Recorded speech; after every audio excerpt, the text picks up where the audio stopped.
আমাদের আমিন ভাই এমন একজন মানুষ, উনি কাউরে হেল্প করলে কেউ তারে থ্যাংক ইউ কয় না, কয় ভাই এইটা তুই কি করলি।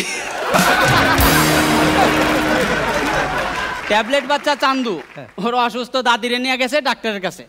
দাদির প্রচণ্ড জ্বর আর গলা ব্যথা। ডাক্তার বলল দাদি মুখ খুলেন। কয় আর কই না বাবা, এই যাবো হেনা রনি, ওর এত সুন্দর একটা গার্লফ্রেন্ড থাকতেও হাসতে আইসা কি সব মেয়েদের সাথে ঘেঁষাঘেঁষি করে। আর ওই যে আমিন খান 2 বাচ্চার বাপ, তারপরে ফারিয়ার সাথে কি সব করে, সি সি সি সি।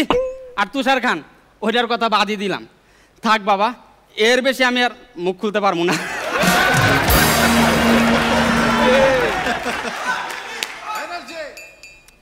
এক বাস অ্যাক্সিডেন্ট করে নদীতে পড়ে গেছে। আচ্ছা, এই নিয়ে তদন্ত শুরু হয়েছে।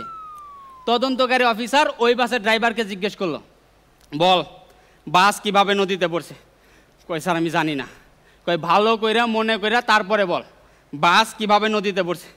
কই স্যার সত্যি আমি কিছু জানি না। কই আমি ভালোই বলতাছি, বল বাস কিভাবে নদীতে পড়ছে।